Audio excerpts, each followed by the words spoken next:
terima kasih Pak Pendeta Robi Monika. Ya, waktu selanjutnya saya persilakan kepada Pak Yuke untuk memimpin akan acara PA kita pada malam hari ini. Terima kasih Ibu Yemima.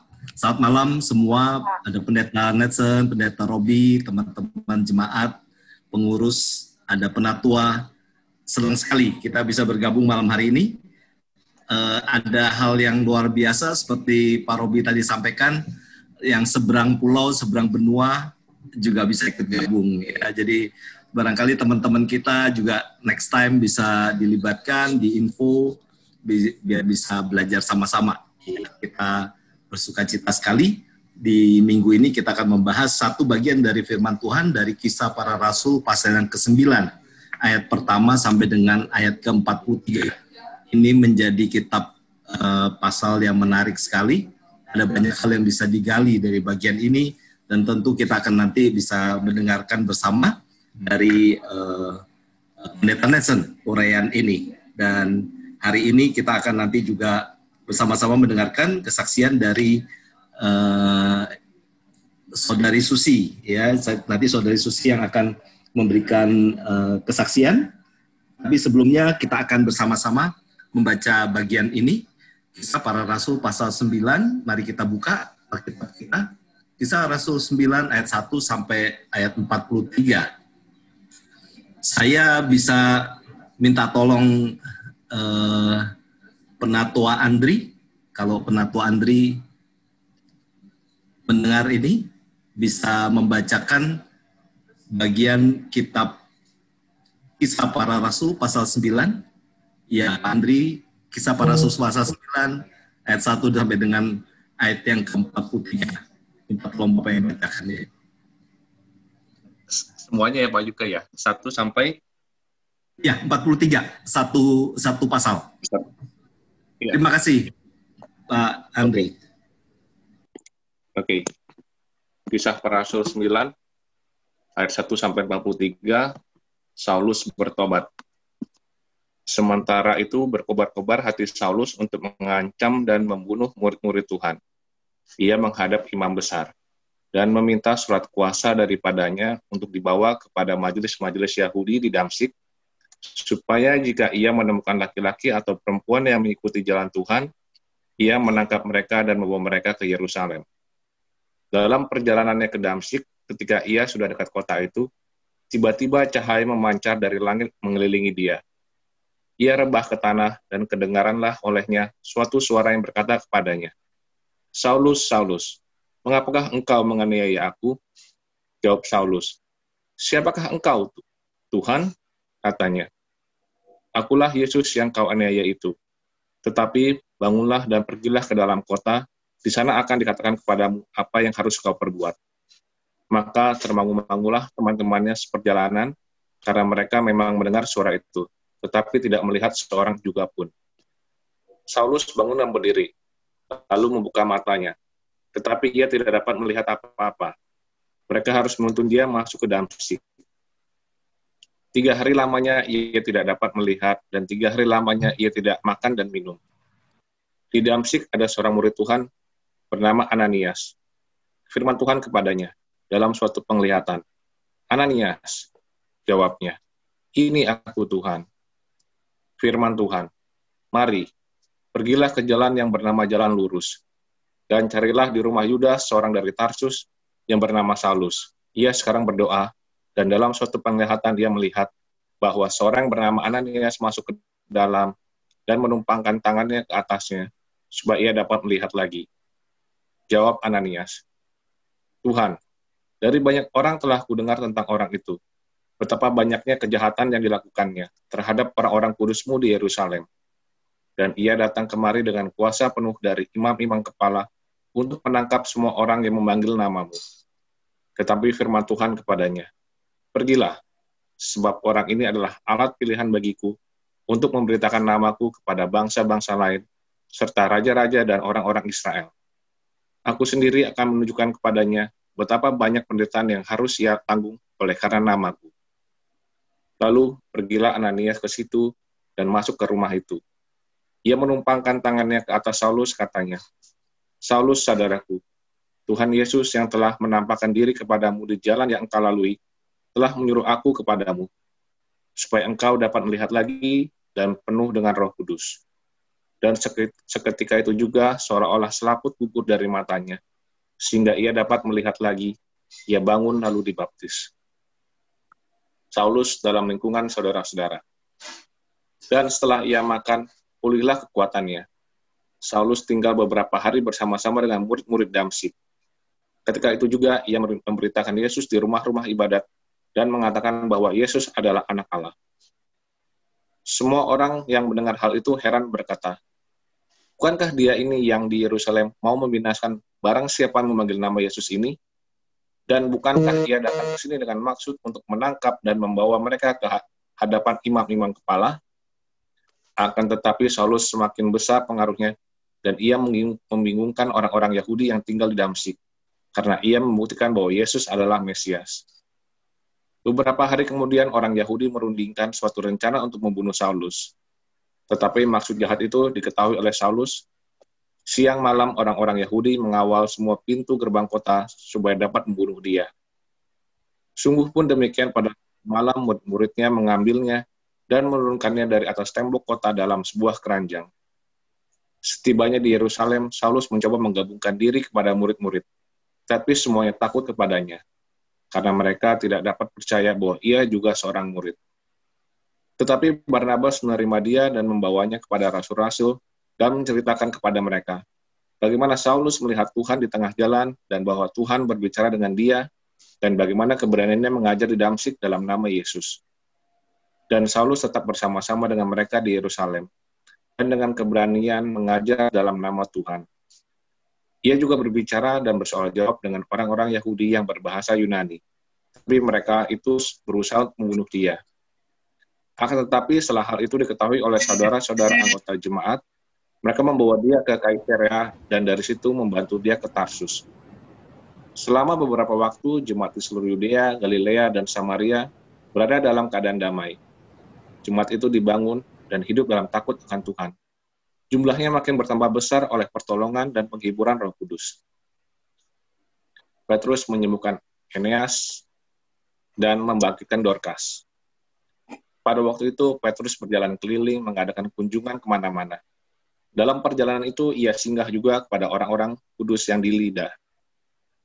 Di situ didapatinya seorang bernama Eneas, yang telah 8 tahun terbaring di tempat tidur karena lumpuh. Kata Petrus kepadanya, Eneas, Yesus Kristus menyembuhkan engkau. Bangunlah dan bereskanlah tempat tidurmu. Seketika itu juga bangunlah orang itu. Semua penduduk Lida dan Saron melihat dia, lalu mereka berbalik kepada Tuhan. Di Yope ada seorang murid perempuan bernama Tabita, dalam bahasa Yunani Dorkas. Perempuan itu banyak sekali berbuat baik dan memberi sedekah. Tetapi pada waktu itu ia sakit lalu meninggal, dan setelah dimandikan mayatnya dibaringkan di ruang atas. Lida dekat dengan Yope. Ketika murid-murid mendengar bahwa Petrus ada di Lida, mereka menyuruh 2 orang kepadanya dengan permintaan, segeralah datang ke tempat kami. Maka berkemaslah Petrus dan berangkat bersama-sama dengan mereka. Setelah sampai di sana, ia dibawa ke ruang atas, dan semua janda datang berdiri dekatnya, dan sambil menangis mereka menunjukkan kepadanya semua baju dan pakaian yang dibuat Dorkas sewaktu ia masih hidup. Tetapi Petrus menyuruh mereka keluar, lalu ia berlutut dan berdoa. Kemudian ia berpaling ke mayat itu dan berkata, Tabita, bangkitlah. Lalu Tabita membuka matanya, dan ketika melihat Petrus, ia bangun lalu duduk. Petrus memegang tangannya dan membantu dia berdiri. Kemudian ia memanggil orang-orang kudus beserta janda-janda, lalu menunjukkan kepada mereka bahwa perempuan itu hidup. Peristiwa itu tersiar di seluruh Yope, dan banyak orang menjadi percaya kepada Tuhan. Kemudian daripada itu, Petrus tinggal beberapa hari di Yope, di rumah seorang yang bernama Simon, seorang penyamar kulit. Demikian pembacaan dari Kisah Para Rasul. Terima kasih Penatua Andri. Bapak Ibu yang dikasih Tuhan. Iya. Terima kasih Pak Andri. Kita sudah sama-sama menyimak bagian Kisah Para Rasul pasal 9 ini. Sementara kita melakukan PA ini, mohon mic dapat dimatikan, kecuali yang nanti akan diundang untuk berbicara begitu ya, demi tertibnya PA kita malam hari ini. Semua bisa mengikuti dengan baik. Ya, Bapak Ibu yang dikasih Tuhan, kalau ada yang mau ditanyakan, mulai sekarang sudah bisa ditulis di chat, begitu ya, di kolom chat silahkan diketik di sana, bisa dituliskan apa-apa yang kira-kira mau ditanyakan, begitu. Dan setelah ini kita akan bersama-sama mendengarkan kesaksian dari Saudari Susi tentang apa yang dapat secara pribadi dari pembacaan bagian ini. Bagian ini panjang dan menarik sekali. Dan saya pikir ini kita beruntung malam hari ini kita membahas bagian ini. Dan nanti saya rasa saya percaya Tuhan akan memakai Pendeta Nelson untuk bisa membukakan banyak hal yang penting bagi kita semua. Sebab itu mari kita bersama-sama mendengarkan kesaksian Saudari Susi. Bisa silakan mic-nya di on, dan yang lain mari kita menyimak kesaksian dari Saudari Susi. Oke, terima kasih Pak Yuka. Bagian ini banyak hal yang bisa dipelajari. Mungkin bagian pertama saya bahas dulu dari Kisah Rasul 9, ayat 1 sampai yang ke-31. Beberapa hal yang saya dapatkan di sini. Yang pertama adalah, mungkin kisah ini adalah kisah yang setiap kita pasti tahu gitu ya. Tetapi bagi saya secara pribadi mungkin ada perenungan tersendiri yang saya pelajari dari bagian ini. Beberapa hal yang saya dapatkan itu, yang pertama dari tokohnya Saulus gitu ya. Saulus ini begitu dikatakan di situ bahwa hatinya begitu berkobar-kobar untuk membinasakan murid Tuhan. Artinya bahwa dia begitu berjuang keras untuk menghancurkan pengikut Kristus, tetapi justru dia dipakai oleh Tuhan menjadi alat Tuhan untuk memberitakan Injil. Dia yang dulu penolak Injil, kini menjadi pemberita Injil. Itu yang pertama yang saya dapatkan dari bagian ini. Kemudian yang kedua, Saulus pikir bahwa dengan menganiayai pengikut Kristus, dia sedang melayani Allah. Tapi justru ternyata tindakan itu melawan Tuhan gitu. Itu satu hal yang ironis gitu. Kita terjebak di dalam keagamaan yang palsu. Yang awalnya kita pikir kita melayani Tuhan, tapi justru sebaliknya malah melawan Tuhan. Satu hal yang sungguh ironis. Kemudian yang ketiga yang saya dapatkan dari bagian ini bahwa Saulus itu datang dengan penuh kuasa dari imam besar. Dengan kuasa yang penuh untuk membinasakan pengikut Kristus. Tapi di sini dia itu tergeletak tidak berdaya.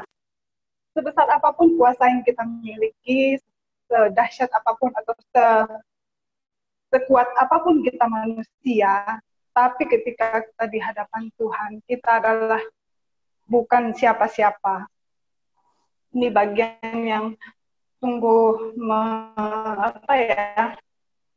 mengingatkan saya kembali bahwa sehebat apapun kita, semampu apapun kita, ketika kita di hadapan Tuhan, bahwa kita tidak ada apa-apanya.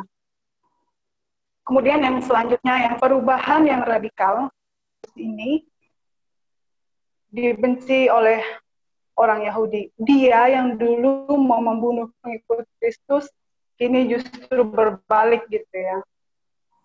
Malah dia yang direncanakan untuk dibunuh oleh orang-orang Yahudi. Perubahannya begitu radikal kita lihat. Awalnya dia yang begitu sangat bahkan sangat ingin membunuh pengikut Kristus, tetapi sebaliknya kita lihat bahwa justru dia yang diburu-buru untuk dibunuh oleh orang Yahudi. Dan selanjutnya bagian yang saya dapatkan dari bagian ini bahwa sekalipun dalam ancaman dan tekanan, Saulus memberitakan Injil dengan berani. Keberanian itu dia dapatkan dengan sangat luar biasa. Kenapa? Ya, karena dia sudah mengalami perjumpaan pribadi dengan Tuhan. Dia tahu apa itu kebenaran, dia mengalami apa itu kebenaran, dan dia menghidupi apa itu kebenaran untuk bisa hidup memberitakan kebenaran yang dia hidupi. Kemudian selanjutnya bahwa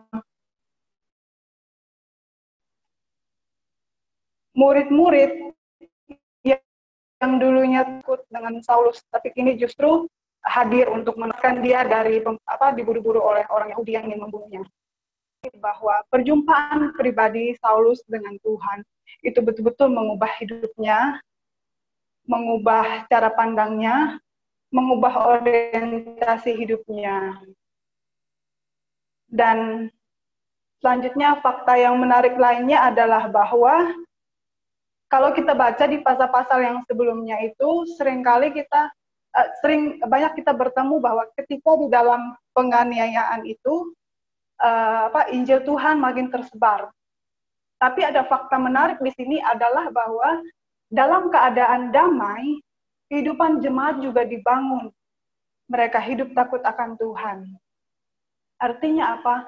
Artinya hidup takut akan Tuhan, pertumbuhan dan pengenalan yang benar akan Tuhan tidak dipengaruhi oleh kondisi apapun. Kita di bawah tekanan atau ancaman, atau dalam keadaan damai sekalipun, seharusnya ketika kita mengalami perjumpaan pribadi, hidup kita seharusnya bertumbuh tanpa dipengaruhi oleh kondisi.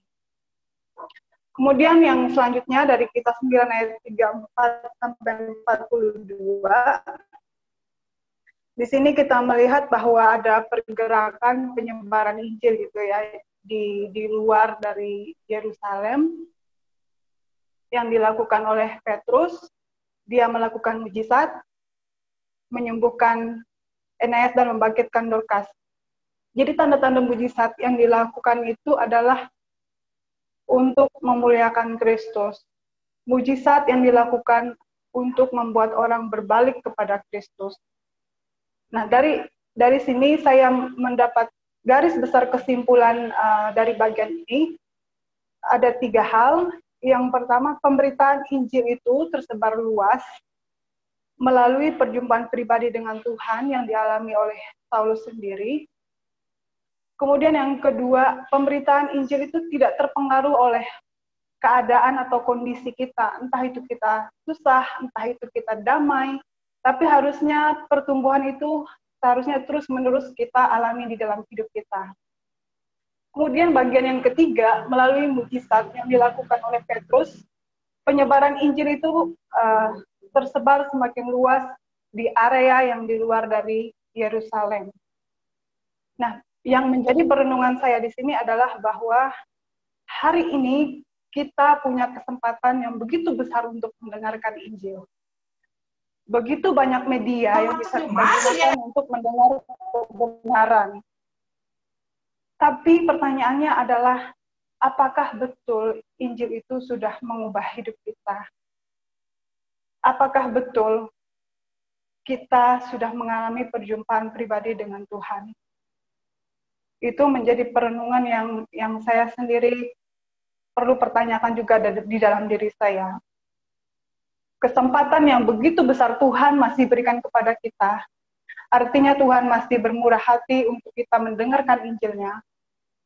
Tapi jangan sampai kita memiliki hati yang keras dan tidak mau menerima Tuhan sebagai Tuhan dan Juru Selamat kita secara pribadi.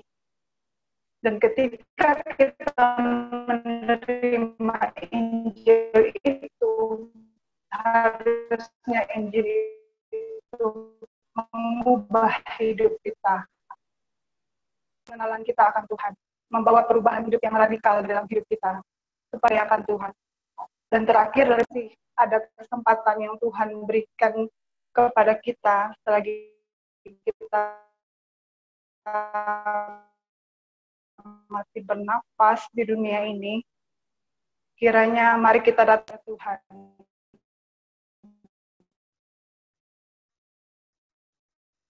kiranya belas kasihan Tuhan juga boleh menolong hidup kita untuk mengalami pertobatan yang sejati.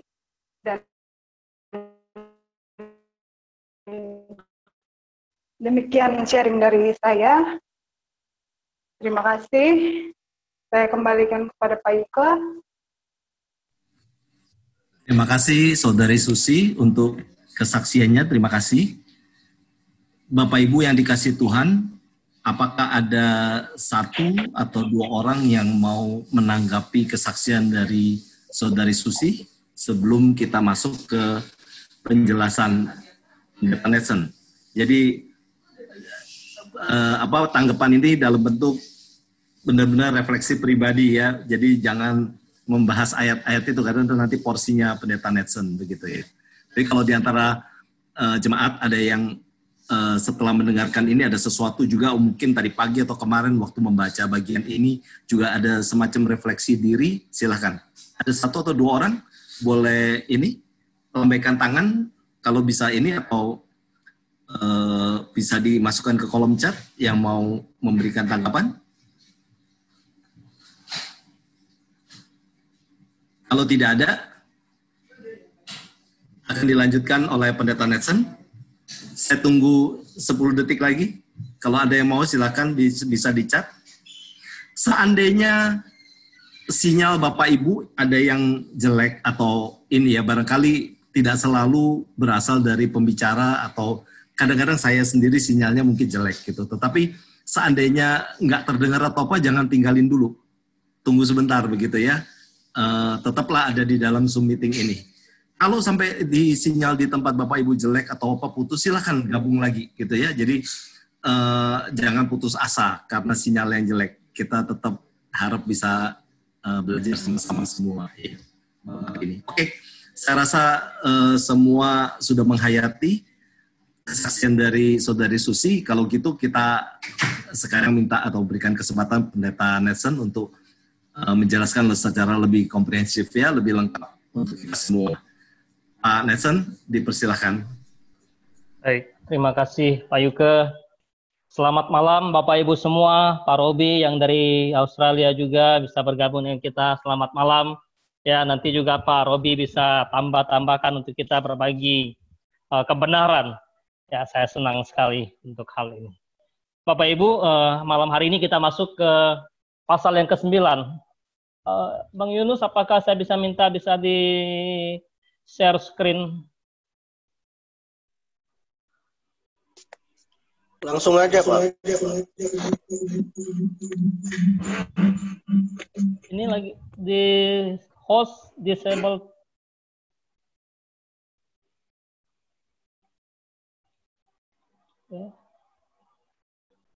Oke, ya, terima kasih. Oke, kita masuk ke pasal yang ke-9 dari kitab Kisah Para Rasul.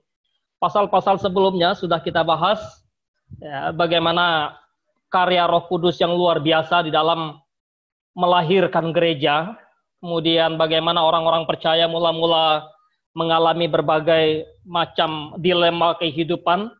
Ketika mereka dianiaya, iman mereka tidak surut. Ketika mereka kemudian dalam keadaan damai, mereka juga tidak merasa bahwa hidup mereka luar biasa, tetapi bagaimana mereka hidup sungguh-sungguh menghayati, mengimani kebenaran yang Tuhan beritakan melalui para rasul setelah Kristus naik ke surga. Nah, apa yang kemudian kita bisa lihat di dalam pasal yang ke-9 ini? Sungguh luar biasa karya Tuhan, bagaimana Tuhan memimpin kehidupan gerejanya. Ya. Kita sudah membahas tentang bagaimana penganiayaan terhadap orang-orang percaya. Stefanus sudah berhasil mereka bunuh oleh kaum Sanhedrin atau oleh Saulus dan timnya. Ketika Stefanus mati, Saulus ada di lokasi, ada di TKP. Ya, kemudian bukan hanya itu, ketika Stefanus sudah dibunuh, maka orang-orang percaya yang lain pun menjadi makanan empuk bagi kaum Sanhedrin untuk mereka bantai, untuk mereka aniaya. Kehidupan orang percaya di Yerusalem betul-betul diporak-porandakan oleh Saulus dan orang-orang Yahudi yang lain yang tidak menyukai kebenaran, yang tidak menyukai jalan Tuhan. Oleh sebab itu kemudian di dalam pasal yang ke-8 kita pernah membaca bagaimana orang-orang percaya tersebar ke berbagai wilayah, baik di Yudea dan bahkan di daerah Samaria yang notabene-nya wilayah yang dianggap oleh orang-orang Yahudi sebagai wilayah yang kafir, wilayah yang tidak kudus. Tetapi justru ke situ orang-orang percaya kemudian diaspora lari oleh karena penganiayaan oleh orang-orang di Yerusalem. Kemudian hal yang perlu kita lihat dalam bagian ini, semangat penganiayaan terhadap umat percaya tidak pernah surut. Justru dikatakan bahwa Saulus sangat berkoar-koar, berkobar-kobar, suaranya barangkali sangat-sangat lantang sekali untuk menyuarakan pembantaian terhadap orang percaya. Dan hatinya sangat berkobar-kobar. Hati Saulus dikatakan berkobar-kobar. Begitu antusiasnya Saulus untuk membinasakan, mengancam, membunuh, memenjarakan orang-orang yang mengikuti jalan Kristus, yang mengikuti pemberitaan Injil yang disampaikan oleh para rasul. Nah, Saulus bukan orang yang bodoh. Dia orang yang pintar, di bawah didikan guru besar Gamaliel, tetapi dia juga tidak mau hidup atau tidak mau membabi buta dalam melakukan penganiayaan. Dia seorang yang sangat tahu bagaimana berorganisasi dalam konteks keagamaan pada waktu itu, dan dia tahu bagaimana harus memiliki suatu kekuasaan yang besar, kekuasaan yang kemudian legalitas yang jelas untuk menganiaya orang percaya. Sehingga digambarkan atau disebutkan tadi dalam pembacaan kita, Saulus menghadap imam besar untuk mendapatkan surat kuasa dari imam besar. Imam besar kalau kita baca dalam pasal yang keempat ayat 6, maka di situ dikatakan ada imam besar Hanas dan juga ada imam besar Kayafas. Imam besar inilah yang kemudian menentukan atau memutuskan segala sesuatu yang bersifat tentang keagamaan orang-orang Yahudi. Sehingga waktu Petrus dan Yohanes memberitakan atau mengajar di Bait Allah, maka para imam pun bertanya, dengan kuasa siapa, dengan kuasa mana? Atas dasar kuasa siapa yang kemudian kalian mengajar? Siapa yang memberikan legalitas ini? Bagi mereka, segala sesuatu yang berkenaan dengan keagamaan, maka harus ada stempel atau ada legalitas, harus ada matroy dari imam-imam besar. Nah, itulah yang kemudian Saulus minta kepada imam besar, sehingga dengan demikian dia punya otoritas yang jelas, punya legalitas yang jelas untuk menganiaya orang-orang percaya yang pada waktu itu ada di Damsyik. Di Yerusalem sudah dilakukan penganiayaan, kini giliran Damsyik. Ya, Damsyik, kenapa dia pergi ke Damsyik untuk menganiaya orang percaya di sana? Ada apa dengan Damsyik? Ya, Yerusalem kemudian sudah dianiaya, lalu pergi ke daerah Damsyik atau Damaskus. Lumayan jauh perjalanan untuk menuju ke sana. Tetapi ada hal yang sangat menarik, kenapa Saulus begitu berkobar-kobar untuk menganiaya orang-orang percaya yang ada di Damsyik. Kenapa tidak menganiaya yang ada di Yudea, yang di Samaria? Tentu yang di Yudea dan Samaria sudah dalam situasi yang genting, situasi yang kacau, umat Tuhan sudah dalam penganiayaan, sedang dalam pelarian. Tetapi di Damsyik atau di Damaskus, di sana orang percaya ternyata sungguh luar biasa. Orang-orang yang mengikuti jalan Kristus sudah ada di sana. Ya, kota Damsyik adalah salah satu kota tertua yang kemudian di bawah kekuasaan Romawi. Dan orang-orang Yahudi yang di sana banyak dipengaruhi oleh kebudayaan Yunani, oleh budaya-budaya Helenistik. Sehingga kemudian pusat perdagangan salah satu terbesar adalah ada di Damsyik, ada di Damaskus. Dengan demikian maka kota Damsyik ini, kota Damaskus ini begitu padat, begitu ramai, barangkali kalau dalam zaman sekarang disebut dengan kota metropolitan. Sehingga kalau dalam perdagangan, transaksi, jual beli, kemudian informasi, semua dengan mudah dapat di sana. Nah, bagi Saulus, maka orang percaya yang ada di kota Damsyik itu juga harus dibumi hanguskan, harus dikacaukan, supaya Injil tidak tersebar semakin luas, supaya Injil kemudian tidak berkembang ke wilayah-wilayah yang lain. Karena kalau tidak dianiaya, maka orang-orang percaya dengan leluasa menurut Saulus untuk memberitakan Injil. Injil akan mudah diberitakan ke wilayah-wilayah lain.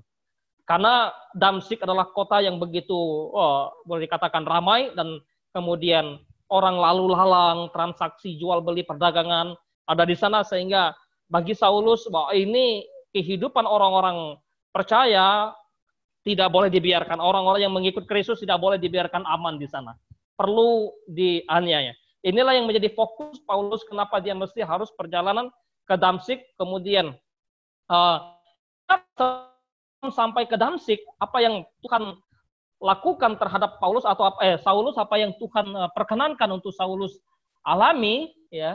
Peristiwa yang dialami oleh Saulus dalam satu perjalanannya ke Damsyik adalah, kita tadi sudah membaca bagaimana kemudian Saulus dikelilingi oleh cahaya yang memancar dari langit. Cahaya itu bukan cahaya yang biasa. Cahaya itu bukan cahaya seperti matahari biasa, bukan cahaya yang seperti cahaya lampu biasa, tapi cahaya itu adalah cahaya kemuliaan Allah, cahaya ilahi, terang Kristus itu sendiri, sang terang yang memancar mengelilingi Saulus, sehingga kemudian waktu cahaya itu memancar kepada Saulus, apa yang terjadi, yang dialami oleh Saulus adalah Saulus rebah, Saulus jatuh ke tanah. Ya, ini suatu kuasa yang tidak dapat Saulus tahan, suatu terang yang tidak dapat Saulus lawan. Ya, sehingga ia rebah, ia jatuh ke tanah. Lalu waktu dia jatuh ke tanah, ia rebah, ia mendengar suara yang kemudian bertanya kepada dia, ya, Saulus, Saulus, mengapa engkau menganiaya aku? Siapakah engkau, Tuhan, yang aku aniaya? Akulah Yesus Kristus yang kau aniaya itu. Yesus Kristus yang dianiaya oleh Saulus. Saulus hanya berpikir bahwa dia menganiaya manusia biasa, orang-orang yang mengikuti jalan Kristus. Dia tidak menyangka kalau yang dianiaya itu adalah Yesus Kristus. Sehingga ini gambaran penting, kalau hidup kita orang percaya, yang sungguh-sungguh hidup dalam takut akan Tuhan, kemudian orang melakukan penganiayaan terhadap kita, sesungguhnya Kristuslah yang teraniaya. Kristuslah atau Tuhan yang teraniaya oleh orang-orang yang tidak menyukai kehidupan orang-orang benar yang hidup dengan Tuhan. Ketika Paulus mendengar suara dari surga, kemudian menyatakan, aku Kristus yang kau aniaya itu. Di dalam bacaan tadi, maka kita juga mendapatkan satu perintah yang Yesus berikan kepada Saulus. Ketika dia sudah jatuh lalu mendengar apa yang diperintahkan Yesus dari surga kepada Saulus, supaya Saulus pergi ke Damsyik. Tuhan tidak perjalanan sekalipun tujuan orang yang Kristus di sana, namun kesempatan itu dipakai oleh Tuhan untuk membiarkan atau untuk mengizinkan Saulus sekaligus masuk ke kota Damsyik. Jadi diperintahkan untuk masuk ke kota Damsyik. Lalu dikatakan Saulus bangun, dan ketika dia membuka matanya dia tidak berdaya. Dia dalam situasi yang tidak bisa melihat lagi. Situasi yang membuat dia buta. Di dalam kondisi yang demikian, maka kita melanjutkan bagian ini. Apa yang kemudian Tuhan perintahkan kepada seorang murid yang ada di Damsyik. Seorang murid, dia bukan seorang rasul, Ananias. Dia seorang yang tentu dipakai Tuhan luar biasa juga di Damsyik. Tentu ketika Tuhan mau pakai dia adalah anugerah Tuhan, kemurahan Tuhan. Ya, Tuhan tidak memakai orang sembarangan, tentu Tuhan memakai orang yang kemudian ingin dia pakai. Dalam konteks ini, Ananias yang berarti juga Tuhan itu pemurah. Apa yang diperlihatkan oleh Tuhan kepada Ananias dalam satu penglihatan ketika Tuhan berfirman kepada Ananias, maka Ananias disuruh oleh Tuhan untuk pergi ke jalan yang lurus. Jalan yang lurus memang di dalam salah satu ensiklopedia mengatakan bahwa di Damsyik itu ada satu jalan yang betul-betul lurus membelah kota Damsyik itu. Dan di jalan itu ada rumah seorang yang kemudian nanti tempat Saulus tinggal, seorang bernama Yudas. Nah, Saulus disuruh oleh Tuhan pergi ke rumah seorang bernama Yudas. Nanti kemudian Ananias disuruh oleh Tuhan juga dalam satu penglihatan, disuruh Tuhan pergi ke rumah Yudas. Untuk apa? Kemudian Saulus ketika di rumah Yudas, dia berdoa. Ya, ketika Saulus berdoa dalam satu penglihatan, kemudian ia melihat Ananias. Ananias itu masuk ke rumah Yudas, lalu melakukan atau menumpangkan tangan atasnya, sehingga kelak dia mendapat satu penglihatan lagi. Saulus kemudian menjadi orang yang melihat.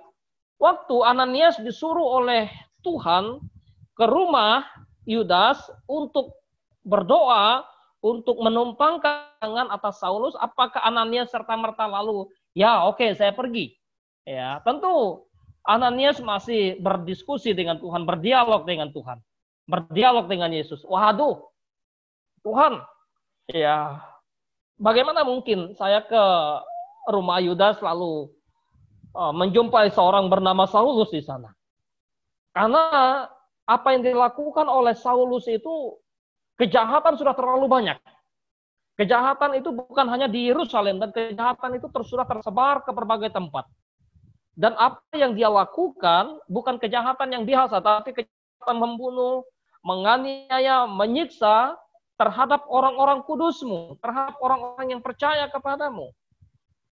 Sehingga ini membuat Ananias kemudian boleh dikatakan secara hati manusianya, wah ini enggak rela kalau kemudian dia bertemu dengan Saulus. Apa yang Tuhan katakan kepada Ananias? Bahwa Ananias tetap harus datang dan berjumpa dengan Saulus. Ya, datang ke Damsyik, ya, Ananias tahu tujuan Saulus melakukan kejahatan, melakukan pembunuhan, penganiayaan seperti yang dilakukan dia terhadap orang-orang percaya di Yerusalem.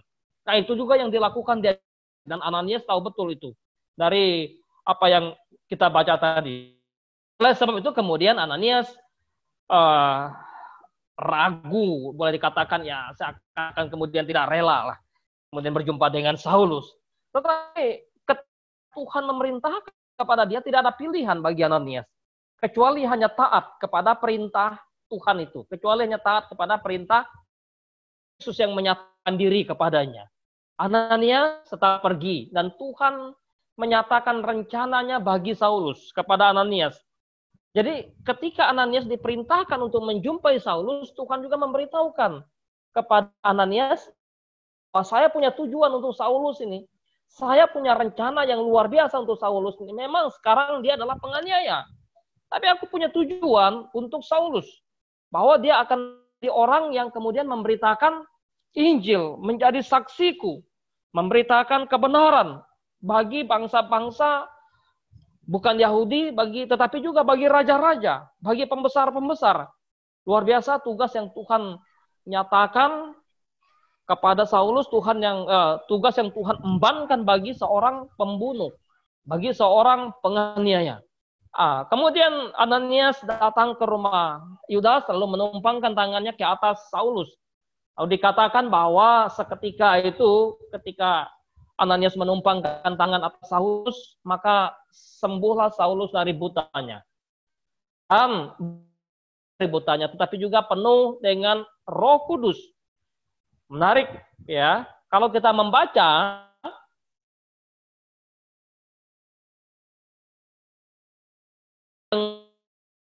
Injil yang diberitakan oleh mereka belum menerima Roh Kudus, nanti rasul-rasul Petrus dan Yohanes datang ke Samaria, baru mereka akan menerima Roh Kudus. Tapi dalam konteks ini, maka waktu Ananias menumpangkan tangannya atas Saulus, Saulus sembuh dari butanya, tetapi juga Saulus penuh dengan Roh Kudus. Lalu Saulus dibaptis, dan kemudian karena 3 hari dan malam tidak makan, lalu setelah dia pulih, dia sembuh, dia dibaptis, lalu makan, dan dikatakan maka kuatlah Paulus, sembuhlah Saulus itu. Nah, Bapak Ibu, teman-teman yang dikasihi oleh Tuhan, menarik untuk diperhatikan.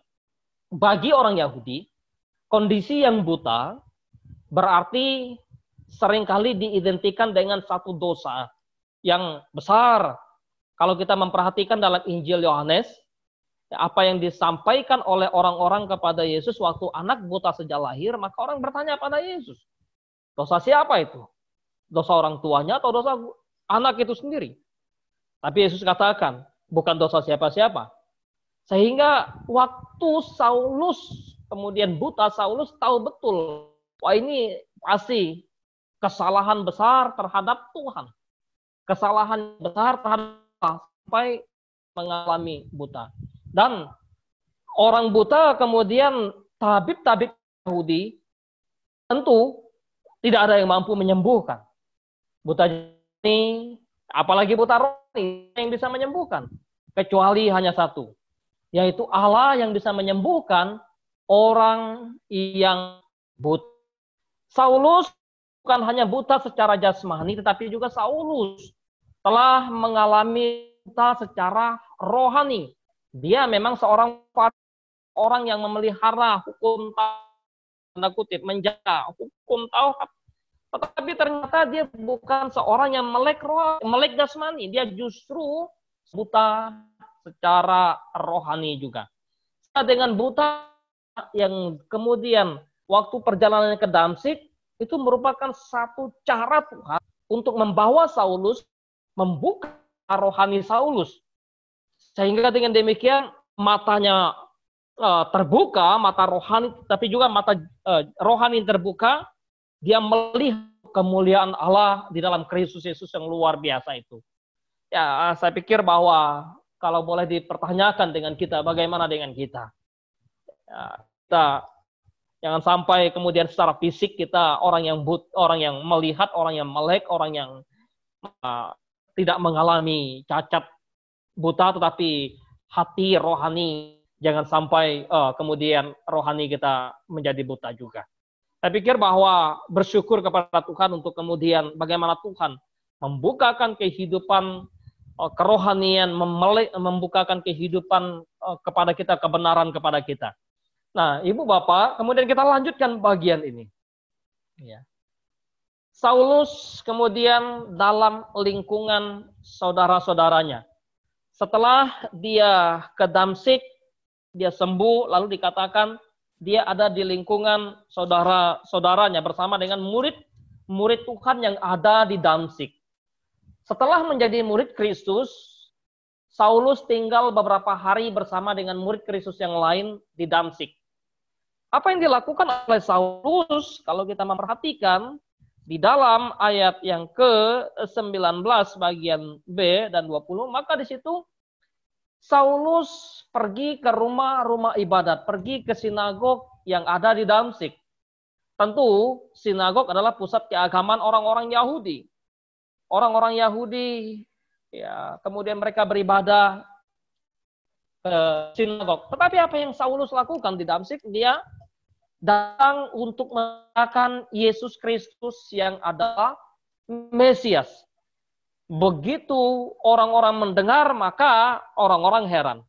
Nah, inilah kemudian khotbah atau khotbah sulung Saulus setelah dia bertobat. Ke dalam pasal yang ke-9 ini, kita melihat bahwa isi khotbah Paulus, isi pemberitaan Paulus, yang pada waktu itu masih Saulus, bukan tentang bagaimana dia disembuhkan dari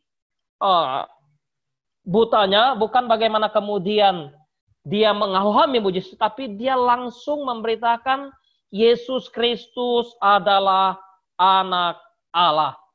Hal ini kan sangat ditolak oleh orang-orang Yahudi waktu orang menyalibkan Yesus. Ya, orang Yahudi sangat tidak menyukai istilah Yesus Kristus adalah anak Allah.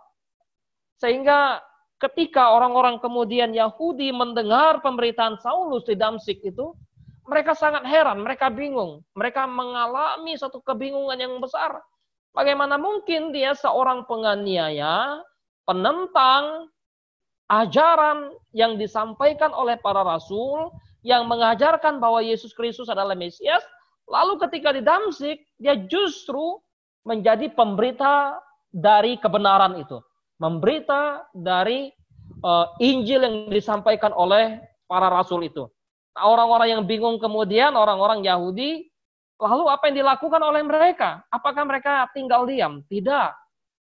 Justru kemudian mereka ingin menganiaya Saulus.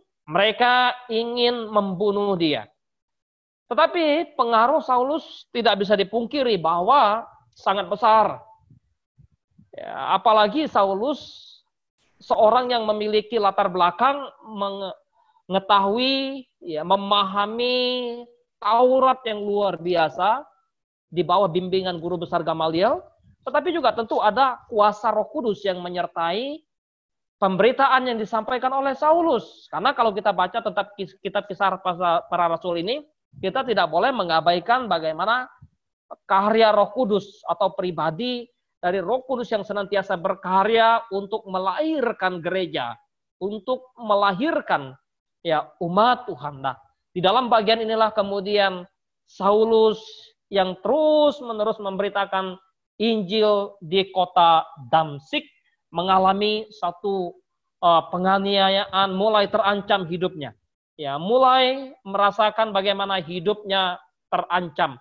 Dan bahkan dia mau dibunuh. Dia yang dahulu menjadi pembunuh, dia yang sebelumnya menjadi penganiaya, lalu sekarang dia merasakan bagaimana hidup yang akan dianiaya. Hidup yang akan mengalami penderitaan karena Injil Kristus. Dan memang itu sudah Yesus beritakan bahwa orang ini akan mengalami berbagai macam penganiayaan. Aku akan menunjukkan berbagai macam penderitaan yang akan dia tanggung waktu Tuhan berbicara kepada Ananias. Orang-orang Yahudi di Damsyik merancang satu pembunuhan terhadap Saulus. Tetapi Saulus tahu, Saulus mengetahui niat jahat orang-orang Yahudi di Damsyik. Kenapa dia tahu? Tentu dia seorang mantan pembunuh ulung, mantan, ya, aktor besar di balik pembunuhan Stefanus. Dia tahu orang Yahudi. Selain itu tentu ada tuntunan bijaksana yang dari Allah sudah bersama dengan Paulus, bijaksana Roh Kudus sudah ada pada Saulus, sehingga itu kemudian membuat dia mengetahui bagaimana niat jahat orang-orang Yahudi terhadap dia. Oleh sebab itu kemudian orang-orang yang adalah murid Kristus yang ada di Damsyik, yang sebelumnya musuh Paulus, musuh Saulus, kemudian sekarang merekalah yang melindungi dia, merekalah yang menolong dia. Orang-orang Yahudi menjaga tiap pintu gerbang, menjaga tiap pintu masuk ke kota Damsyik. Sehingga dengan demikian mereka dapat dengan mudah menangkap Saulus dan membunuh Saulus. Tetapi ya, bagaimana cara Tuhan luar biasa memakai Saulus, karena memang Tuhan mempersiapkan dia untuk menjadi rasul yang luar biasa memberitakan Injil kepada orang non-Yahudi, maka para murid di Damsyik itu menurunkan Saulus melalui tembok dengan menggunakan keranjang. Kemudian terus kembali ke Yerusalem. Dari Yerusalem ingin menganiaya orang percaya di Damsyik, namun dalam perjalanan ke Damsyik, Saulus justru ditangkap oleh Tuhan, dibawa untuk mengenal Injil Kristus. Sejahat-jahat apapun seseorang, kalau Allah ingin memakai dia dan mempertobatkannya, maka tidak ada seorang yang berdaya melawan kuasa Allah. Tetapi Saulus, kalau kita perhatikan bagian ini, dia tidak minta untuk bertobat. Dia tidak minta untuk terima Kristus. Dia tidak minta untuk percaya kepada Kristus. Tetapi belas kasihan Tuhanlah yang kemudian memanggil dia untuk menjadi orang percaya. Karena itu, ya, dalam bagian ini kita melihat bagaimana karya Roh Kudus yang menuntun orang percaya datang kepada Kristus. Saulus kembali ke Yerusalem.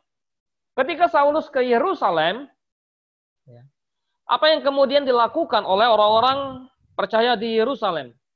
Tentu pertama bahwa sampai di Yerusalem, Saulus tidak bergabung dengan kaum Sanhedrin yang sebelumnya adalah kelompoknya dia. Dia kemudian datang ke Yerusalem justru bergabung dengan murid-murid Kristus yang pernah dianiaya oleh dia. Dia bergabung dengan mereka. Dan hal ini tentu menimbulkan satu kebingungan, ketakutan orang-orang percaya di Yerusalem. Bagaimana mungkin dia bergabung dengan kita? Bukankah dia pernah memusuhi kita? Bukankah dia pernah menganiaya kita? Bukankah dia pergi dari Yerusalem ini ke Damsyik untuk membinasakan juga saudara-saudara kita di sana? Sehingga orang-orang di Yerusalem merasakan ketakutan. Saya pikir bahwa secara manusia tentu wajar-wajar saja mempertanyakan kemudian benarkah dia, sungguh-sungguh jangan sampai dia menjadi musuh dalam selimut ya, yang pura-pura. Tetapi bagaimana cara Tuhan kita lihat ya. Sehingga bagaimana Saulus kemudian menceritakan pertobatannya, menceritakan bagaimana Tuhan menyatakan dirinya dalam perjalanan ke Damsyik, dan tentu seorang yang dipakai Tuhan luar biasa, Barnabas yang membawa Saulus kepada para rasul. Barnabas ini kalau kita baca dalam kisah para rasul pasal yang keempat, Barnabas inilah yang kemudian menjual sebagian dari harta miliknya, dari ladang tanahnya, yang diberikan kepada yang hasil penjualan dibawa kepada ke hadapan para rasul. Nah, Barnabas inilah yang kemudian membawa Saulus kepada para rasul. Nah, apa yang dilakukan oleh para rasul tentu ya mereka, kalau kita memperhatikan apa yang dilakukan oleh para rasul dalam ayat-ayat yang kemudian 26, 27 ya, 28 di situ kemudian ya 28 secara khusus Saulus tetap bersama-sama dengan mereka di Yerusalem, kemudian dengan berani memberitakan Yesus Kristus, memberitakan atau mengajar dalam nama Tuhan. Nah, pengajaran ini yang sangat ditentang oleh imam-imam kepala, ahli Taurat, tua-tua, dan orang-orang Farisi yang ada di Yerusalem waktu Petrus dan Yohanes mengajar orang-orang banyak di Yerusalem. Tetapi ketika Saulus kembali ke Yerusalem, dia justru dengan berani memberitakan atau mengajar orang-orang di Yerusalem, mengajar dalam nama Tuhan. Mengajar tentang Yesus Kristus yang adalah Mesias. Nah, ini kalau bukan karya Roh Kudus, kalau bukan karena karya Tuhan dalam diri Saulus, maka tidak mungkin orang sekelas Saulus mengajarkan kebenaran. Disinilah kita melihat bagaimana cara Tuhan luar biasa, cara Tuhan yang begitu agung membukakan Injil kepada orang-orang di zaman rasul-rasul dan pada khususnya melalui Saulus pada waktu itu. Kemudian bukan hanya itu, Saulus juga bersoal jawab dengan orang-orang Yahudi yang boleh dikatakan kaum Helenis, kaum Yunani, yang berkebudayaan Yunani. Kita sudah membahas bagaimana sebelumnya juga Stefanus juga bersoal jawab dengan kaum libertini, yang kemudian orang-orang budak yang dibebaskan. Dan dalam bagian pasal ke-9 ini, Saulus bersoal jawab juga dengan mereka. Tetapi mereka tentu tidak mampu bersoal jawab dengan Saulus, sehingga mereka begitu benci, mereka begitu marah, dan mereka begitu ketakutan, mereka begitu gentar menghadap Saulus, sehingga mereka ingin membunuh Saulus. Bagian ini maka memperlihatkan kepada kita Saulus kemudian terancam kehidupannya. Lalu apa yang dilakukan oleh para murid terhadap Saulus ketika dia terancam di Yerusalem? Dikatakan jemaat Tuhan di Yudea, di Galilea, dan Samaria, kemudian mereka semakin damai. Ketika apa? Ketika Saulus sudah pergi dari Yerusalem oleh pertolongan para murid, pergi dari Yerusalem ke Kaisaria.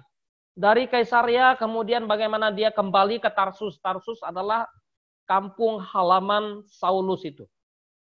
Maka ketika sudah aman, situasi damai, lalu jemaat Tuhan yang tadi teraniaya, mereka yang kemudian mengalami penindasan, mengalami kesulitan, dikatakan mereka sekarang dalam keadaan damai. Mereka sekarang dalam keadaan tentram. Dan bahkan dalam situasi yang demikian, jemaat Tuhan dibangun. Jemaat Tuhan bertumbuh. Jemaat Tuhan hidup dalam takut akan Tuhan. Jemaat Tuhan hidup di dalam pengenalan yang dalam akan Tuhan. Bahkan jumlah murid semakin bertambah. Jumlah murid semakin bertambah ini kalau kita memperhatikan di dalam ayat yang ke-31 itu oleh karena pertolongan dan penghiburan Roh Kudus. Di sini kita kembali melihat bagaimana karya Roh Kudus di dalam memimpin melahirkan gereja. Jadi tidak ada gereja yang bisa bertumbuh tanpa pertolongan Roh Kudus. Tidak ada orang bisa menerima Kristus, percaya kepada Kristus tanpa karya Roh Kudus. Manusia hanya sebagai alat. Kita hanya sebagai alat. Kalaupun kita dilibatkan dalam tanda kutip dipakai oleh Tuhan untuk melayani, bukan karena kita hebat. Kalau kita bisa menuntun orang lain kepada Kristus, bukan karena kita luar biasa. Tapi kemurahan Allah yang luar biasa itu yang mau memakai kita. Ya, karena itu saya mendorong kita semua, Bapak Ibu, jemaat Tuhan, secara khusus jemaat di GRI, mari kita memahami bagian ini. Kalau Tuhan panggil kita, libatkan kita dalam satu pelayanan, ingatlah bahwa itu pertolongan Roh Kudus, kekuatan Roh Kudus, karya Roh Kudus yang mau memakai kita luar biasa. Jadi bertumbuh dalam damai, hidup dalam damai. Orang percaya pada waktu itu hidup dalam damai, bukan saja karena mereka tidak dianiaya, tetapi karena betul-betul mereka sudah mengenal dan hidup dalam Tuhan. Di tengah pelarian mereka dari Yerusalem ke Yudea dan Samaria, mereka tetap memberitakan Injil. Mereka tetap memiliki damai. Tetapi ketika dalam situasi yang tidak dianiaya lagi pun, mereka tetap damai. Karena damai yang dialami oleh orang percaya, baik orang percaya mula-mula maupun orang percaya sampai saat ini, adalah damai yang sejati yang Tuhan berikan kepada kita. Bukan karena situasi dari luar. Kita damai bukan karena kita sehat. Kita damai bukan karena kita tidak mengalami penganiayaan. Kita damai karena Kristus yang sudah memberikan damai itu. Roh Kudus yang memimpin hidup kita. Sehingga hidup kita ada dalam damai sejahtera Tuhan itu. Oleh sebab itu dalam situasi dan kondisi apapun, mari kita pergunakan hidup untuk kemudian memberitakan Injil Kristus. Melayani Kristus. Nah, Bapak Ibu, kemudian selanjutnya kita memperhatikan bagaimana Petrus, rasul yang boleh dikatakan pemimpin dari para rasul pada waktu itu, ya, ketika gereja atau orang-orang percaya sudah tersebar di berbagai tempat, Petrus lalu pergi meneguhkan kehidupan jemaat Tuhan, meneguhkan kehidupan orang-orang percaya yang ada di berbagai tempat. Pertama, bahwa dia pergi ke daerah Lydia, daerah Asia Kecil, lalu menjumpai seorang bernama Eneas. Eneas yang kemudian dia dikatakan sudah 8 tahun terbaring karena lumpuh. Ingat bahwa kalau orang lumpuh seringkali juga identik dengan, kalau bagi orang Yahudi, seringkali identik dengan ya tidak memiliki satu pengharapan dalam hidupnya. Karena dia tidak bisa bekerja apa-apa selain menjadi seorang pengemis, selain menjadi seorang peminta. Kita sudah bahas bagaimana Petrus dan Yohanes juga pernah bertemu dengan seorang lumpuh di depan gerbang Bait Allah, gerbang indah, dan bagaimana Tuhan melakukan mujizat, melakukan penyembuhan terhadap seorang lumpuh yang pada waktu itu Petrus bersama dengan Yohanes. Tetapi dalam pasal yang ke-9 ini, maka kembali Tuhan ingin memakai Petrus untuk menyembuhkan seorang lumpuh. Tapi menarik, waktu Petrus melihat dia, lalu Petrus berkata kepada Eneas, Yesus Kristus menyembuhkan engkau. Para rasul tidak pernah mengedepankan diri mereka, tidak pernah menyatakan bahwa diri mereka hebat. Mereka justru terus-menerus memberitakan Kristus, menyatakan Kristus. Yesus Kristus menyembuhkan engkau. Ya, hal ini kalau dalam konteks zaman sekarang barangkali menjadikan Petrus sebagai orang yang tenar, kali orang yang terkenal, bahkan mungkin bisa dipanggil kemana-mana. Ya, tetapi menarik bahwa Petrus selalu mengedepankan Yesus Kristus yang menyembuhkan engkau. Bangunlah dan bereskanlah tempat tidurmu. Maka seketika itu juga Alkitab mengatakan, berjalanlah Eneas. Sehatlah dia, sembuhlah dia. Ingat bahwa dalam konteks pemberitaan Injil, maka mujizat dipakai oleh Tuhan untuk menuntun orang kepada Kristus. Namun, tidak semua orang yang mengalami mujizat akan datang kepada Kristus. Ya, memang mujizat dipakai oleh Tuhan untuk menuntun orang kepada Kristus, memproklamirkan Injil Kristus, tetapi tidak semua orang yang mengalami mujizat akan percaya kepada Kristus. Hal itu kalau kita baca dalam Injil, jelas 9 orang tidak datang kepada Kristus. Dari 10 orang kusta yang disembuhkan, hanya 1 yang datang kepada Kristus.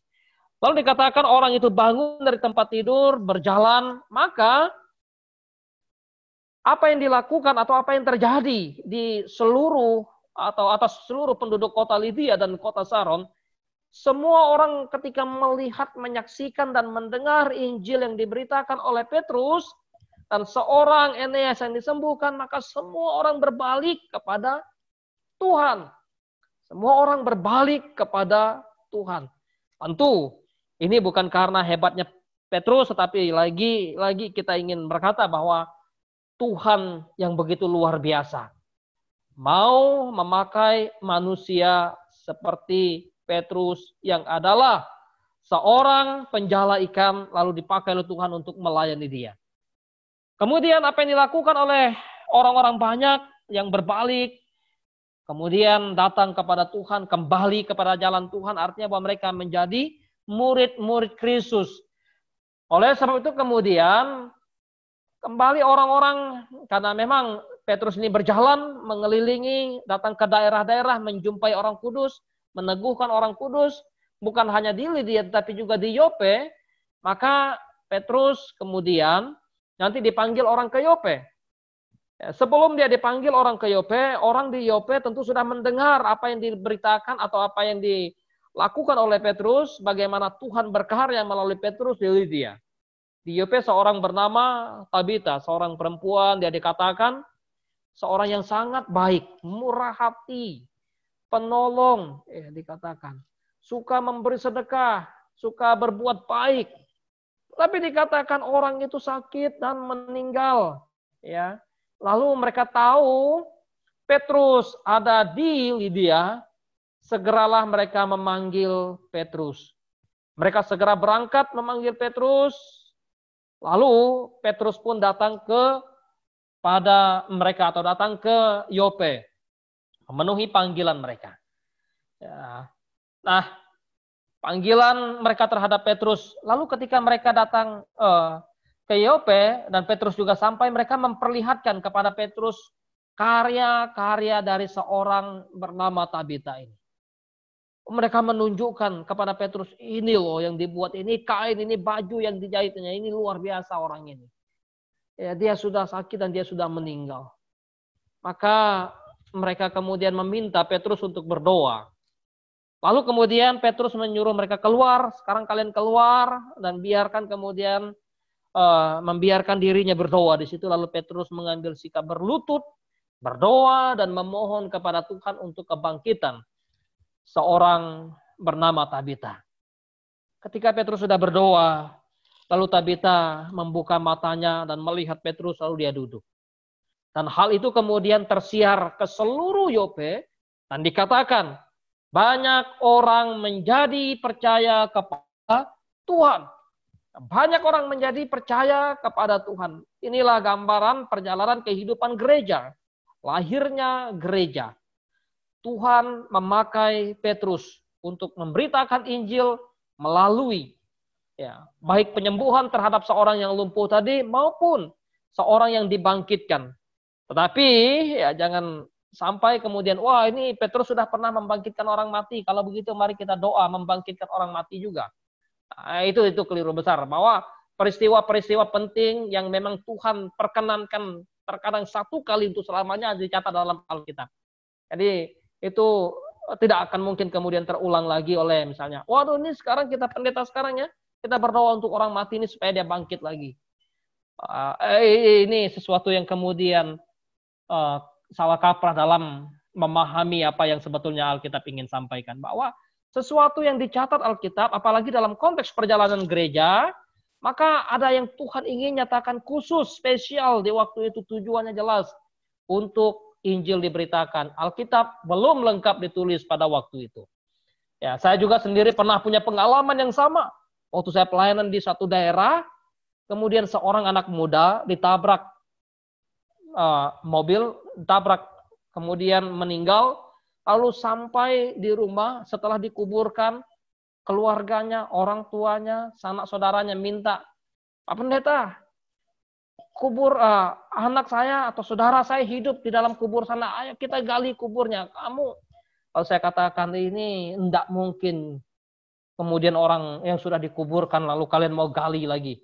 Ya, saya tidak akan mentolerir itu sesuatu yang kalian dimanipulasi, kalian diperalat oleh kuasa kegelapan, kuasa iblis. Saya bilang, orang sudah dikubur di dalam tanah, masa kalian mau suruh saya gali? Kalian pikir dia hidup ya? Nah ini nih, terkadang di daerah-daerah masih terjadi kalau pengajaran-pengajaran yang keliru, yang tidak berakar benar pada kebenaran firman Tuhan. Ya, peristiwa itu tersiar di Yope, kemudian dikatakan Petrus tinggal beberapa hari di Yope di rumah seorang Simon penyamak kulit. Nah, Simon penyamak kulit adalah seorang atau pekerjaan penyamak kulit, pekerjaan yang boleh dikatakan rendah dan terhina bagi orang-orang Yahudi. Tetapi justru hal yang kemudian demikianlah atau di tempat itulah Petrus menumpang. Ini bagian dari suatu karya Allah, karya Roh Kudus yang kemudian menunjukkan kepada dunia pada waktu itu, di mana orang yang tidak diperhitungkan, terkadang disitulah Tuhan berkarya, Tuhan pakai luar biasa. Biarlah kemudian kita disadar ingatkan oleh Tuhan, bagaimana kita hidup di dalam melayani Tuhan, di dalam segala kesederhanaan, keterbatasan yang kita miliki, ya, kejujuran, kesungguhan hati, kesetiaan hati, kemurnian hati melayani Tuhan itu sesuatu yang luar biasa. Kemudian kita belajar bagaimana kita hidup dalam takut akan Tuhan. Kita boleh dipakai Tuhan luar biasa untuk memberitakan Injilnya, baik di kantor, di keluarga, ya, kemudian di kampus, dimanapun ada, pakai kita mari. Pergunakan kesempatan itu, pakai hidup untuk melayani Tuhan. Biarlah firman Tuhan malam hari ini juga menolong kita. Kita bisa berinteraksi juga. Ada Pak Pendeta Robi bisa sharingkan untuk kita dari Australia. Saya kembalikan ke Pak dari Australia. Saya serahkan ke Pak Yuke. Terima kasih Pak Yuke. Terima kasih Pak Nelson. Iya, Bapak Ibu yang dikasih Tuhan, ini sebetulnya lengkap banget ya. Kisah Para Rasul 9 ini 1 sampai 43 lengkap banget. Ada banyak hal yang ajaib, hal yang besar, dan terutama memang bagaimana Tuhan memanggil Saulus dan hal yang mengikuti setelah itu. Ya. Adakah di antara Bapak Ibu yang mau bertanya atau memberikan tambahan, keterangan, masukan? Barangkali Pak Robi atau Bu Greta, siapa saja, ibu-ibu. Di sini juga ada Ibu Rospita, ada Pak Oscar. Silakan, siapa yang mau ini duluan? Atau mau bertanya, bisa dituliskan di chattingnya, di kolom chatting, silakan. Nanti saya bantu pertanyaannya untuk dijawab oleh Pak Nelson. Pak Robi ada mau menyampaikan sesuatu? Atau Bu Greta? Ya, terima Pak kasih. Ya, Pak Robi silakan. Pak Nelson sudah menjelaskan dengan sangat lengkap, tapi saya tidak menambahkan atau ini, tapi refleksikan saja, karena memang ayat yang tadi kita baca itu bicara soal yang dua tokoh besar dalam sejarah Rasul yang mungkin paling terkenal, Paulus dan Petrus. Kita bisa bicara panjang sekali. Saya hanya menyoroti ayat dari Paulus dari beberapa ayat yang tadi kita baca. Ayat pertama dari Kisah Para Rasul itu dimulai dengan Saulus yang hatinya berkobar-kobar, punya api, tapi untuk membunuh dan menganiaya, membunuh orang Kristen. Dilanjutkan dengan kemudian catatan waktu Ananias, dia katakan ini orang jahat banget. Dia membunuh kejahatannya. Lalu kita baca sebelumnya waktu Stefanus dirajam dengan batu, di situ dia sudah ada. Tetapi yang saya lihat adalah Tuhan tidak hanya melihat masa yang lalu. Hidup ini dan pelayanan ini adalah lihat ke masa depan. Paulus, Petrus punya masa lalu, tapi yang dilihat atau yang ini Tuhan siapkan ke masa depan. Di mana mulainya adalah saya melihat waktu Paulus bertanya, Tuhan, atau siapa engkau Tuhan? Waktu dia menganiaya itu, Yesus menampakkan atau menyapa Paulus dengan suara yang mengatakan siapa engkau. Lalu Paulus bertanya, siapakah engkau? Dan ini buat saya adalah hal yang menjadi refleksi bagi saya. Yang pertama adalah pengenalan kita kepada Yesus Kristus. Ada lagu oldies yang diperkenalkan oleh Elvis Presley. Minta maaf ya, saya nih kalau khotbah renungan selalu ingat lagu atau pakai lagu. Lagu itu judulnya adalah To Know You is to Love You. Mengenal engkau, mengasihi, maka akan mengasihi. Saya kutip lagu itu, cuma you-nya saya ganti dengan huruf besar. Dulu zaman TVRI masih ada iklan, sekarang udah ada lagi ya. Tapi ada ini, tak kenal maka tak sayang. Tak sayang maka tak beli. Nah ini orang Indonesia suka ngomongnya yang negatif sih ya. Jadi begitu. Mestinya positif. Tuh kenal maka akan sayang. Nah Yesus, Paulus, dia tanya, dia mau mengenal Yesus. Siapakah engkau? Dan kemudian Yesus memperkenalkan dirinya, bahkan melanjutkan dengan aku akan mengatakan atau menunjukkan apa yang harus engkau lakukan. Awalnya adalah pengenalan akan Kristus, maka kalau kita sudah mengenal, kita akan seperti Paulus. Jadi nggak berhenti hanya to know you is to love you. Di Yohanes pasal 14, di situ Tuhan Yesus mengatakan ayat 30-an, berkaitan dengan kasih, kalau engkau mengasihi aku, maka engkau akan mentaati perintahku. Maka saya tambahkan, to know you is to love you, to love you is to obey you, mentaati. Dan kata mentaati itu memang tidak gampang. Kita membaca Paulus itu mentaati sampai ada kalimat Yesus mengatakan, aku akan menunjukkan berapa banyak penderitaan yang dialami, yang harus diderita oleh Paulus. Ini satu hal yang menarik, yaitu Paulus dari yang menganiaya menjadi orang yang dianiaya.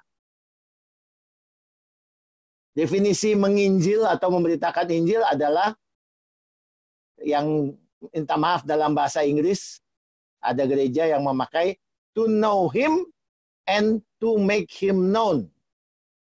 Mengenal dia lalu memperkenalkan dia. Tapi ada juga yang mengatakan to evangelize, to make the evangelized become evangelist. Kita menginjil artinya menjadikan orang yang kita injili menjadi orang yang menginjil. Nah ini ketaatan. Kita tahu taat itu kalau cuma sebentar gampang. Tapi taat sampai mati seperti yang dilakukan oleh Petrus atau Paulus itu sangat berat dan sulit. Saya belum bisa mengatakan aku telah mengakhiri pertandingan dan sekarang telah tersedia mahkota. Pak Big Man boleh. Sudah selesai. Saya, Pak Netson, kita semua masih harus berjuang di dalam ketaatan sampai akhir. Itu sebabnya hari ini kita belajar yang penting bukan masa lalu, tapi masa depan. Sampai akhir kehidupan kita. Ada orang membandingkan kehidupan Paulus dengan C.S. Lewis. Katanya C.S. Lewis itu pun mirip dengan Paulus. Dari seorang ateis, seorang yang melawan Tuhan, seorang yang bahkan berontak dan melawan ajaran-ajaran Kristen, berdebat, tukang ini. tetapi akhirnya dipakai oleh Tuhan menjadi tokoh atau hamba Tuhan yang sangat terkenal dengan cara dan talentanya yang istimewa. Sayangnya C.S. Lewis punya Narnia kalah sama Harry Potter karena keluarnya belakangan, ya. Harusnya jangan nonton Harry Potter, nonton Narnia. Jangan baca buku Harry Potter, baca Narnia. Atau C.S. Lewis punya The Cosmic Trilogy, kalah dengan Star Wars atau Star Trek. Harusnya jangan nonton Star Wars dan nanti baca. Mungkin tidak banyak yang tahu. C.S. Lewis punya trilogi cerita yang berkaitan dengan angkasa luar. Jauh sebelum Star Trek atau Star Wars populer. Namanya The Cosmic Trilogy. Dan hari ini kita diingatkan, terima kasih Pak Netson sudah membuat saya teringat untuk setia sampai akhir seperti Paulus. Jangan pikirkan orang masa lalunya. Kadang-kadang kita lihat, waduh dia bekas penjara, bekas pembunuh. Kalau Tuhan mau pakai, siapa yang bisa menolak atau bisa mencegah. Tapi juga jangan pikir, saya harus jadi pembunuh dulu baru bisa jadi hebat dipakai Tuhan oleh Paulus. Enggak, Petrus kan enggak begitu. Tuhan mau pakai siapa saja, itu kedaulatan Tuhan. Kita hanya bisa taat. Itu aja Pak Yuke, thank you. Terima kasih Pak Robi. Iya, ada lagi di antara Bapak Ibu yang mau menyampaikan sesuatu atau mau bertanya? Ada yang mau bertanya? Barangkali kalau yang ibu-ibu dan bapak-bapak yang jarang main Zoom begitu, kalau mau bertanya di bagian bawah itu kalau kursor atau panahnya diturunkan akan ada tulisan chat gitu. Boleh klik itu dan ketik begitu ya di sana kalau ada mau ditanyakan. Sorry, saya sendiri nggak terlalu jago ketik Zoom begitu ya. Tapi ya belajar-belajar begitu. Oke, ada yang mau tanya? Lockdown ini siapa ya? Halo, selamat malam Pak Yuke. Selamat malam Pak Oscar. Silakan, ada yang mau ditanyakan langsung? Atau ada yang mau disampaikan? Ya. Bukan bertanya, tapi hampir mirip seperti Pak Robi. Saya mau mengucapkan terima kasih juga nih ke Pak Netson dan Pak Robi. Pak Netson sudah menjelaskan sangat luar biasa, lalu ditambah lagi oleh Pak Robi yang sangat melengkapi. Nah, kalau saya melihatnya sedikit bahwa kadang-kala seringkali kita manusia melihat seseorang halo? Ya, silakan. Oke. Silakan Pak Oscar. Seringkali kita langsung judge atau melihat orang dari masa lalu, atau kadang-kadang kita malah oh ternyata dia bekas narapidana, oh ternyata dia bekas pembunuh. Terus seringkali kita malah menjauh, bahkan malah wah dia udah jelas ke sana arahnya dan segala macam gitu. Tapi hari ini kita diingatkan melewat firman Tuhan, bagaimana kita belajar dari Paulus ketika dia punya rencana untuk menganiaya jemaat, ketika dia ingin membunuh, ternyata Tuhan bisa pakai dia untuk sebaliknya gitu. Bahkan sampai luar biasa dia memberitakan Injil di Antioquia. Nah, jadi dari sini kita bisa belajar bagaimana kita ternyata nggak bisa melihat orang secara sebelah, atau bahkan kita nggak bisa tahu seseorang itu seperti apa akan akhir hidupnya. Bahkan seperti kalau kita lihat orang yang penjahat sekalipun yang ketika tersalib ketika Tuhan Yesus disalib, malah orang itu bisa Tuhan Yesus bilang, hari ini engkau akan bersama-sama dengan aku di Firdaus. Nah, hari ini kita bisa diingatkan bagaimana supaya kita ternyata tetap bahwa meyakini bahwa Tuhan punya rencana atas setiap orang. Dan ya harus tetap kita bisa mengasihi seberat apapun orang itu, sejahat apapun, tetapi ternyata kita harus mengikuti apa yang Tuhan Yesus katakan, bahwa kita harus tetap mengasihi musuh. Karena kita nggak tahu bahwa itu orang akan bisa kembali atau akan dipakai Tuhan secara luar biasa. Menurut kesalahan, batasnya itu memang 3 hari. Di dalam tubuh masih ada air, baru lewat itu dehidrasi secara kedokteran. Oh, benar juga. Hah? Ibu, ya Pak Oscar silakan dilanjut. Lagi ada yang bicara ya? Nggak apa-apa sih. Ya, enggak, tadi ada ini splatteran. Oke. Nah, dari boleh dilanjutkan ya Pak Yuke ya? Ya, silakan. Oke. Nah, habis itu kita belajar dari Ananias.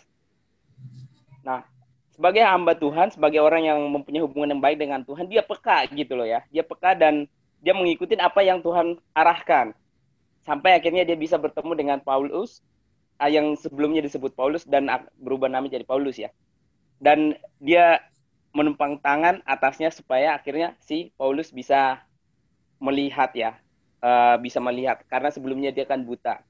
Nah, dari sini kita bisa belajar bagaimana seorang hamba Tuhan ternyata harus peka, harus punya hubungan yang baik dan mengerti akan kehendak Tuhan secara utuh gitu loh ya, sehingga akhirnya dia bisa memahami apa yang Tuhan kehendaki. Contohnya Ananias bisa mengikuti apa yang Tuhan mau dan sampai bisa memberkati si Saulus untuk akhirnya dia bisa terbuka ya, bisa melihat kembali. Nah, dalam firman Tuhan malam ini sangat luar biasa ya. Habisnya kalau kita lihat sampai ke Petrus yang bisa selain menembuhnya, ternyata Petrus ini sangat luar biasa. Kalau kita lihat dia sejarahnya ya, ketika sebelumnya kan dia menyangkal Tuhan Yesus itu sebanyak 3 kali. Nah, kadang-kadang dalam hidup itu ternyata kita juga bisa terjadi seperti itu.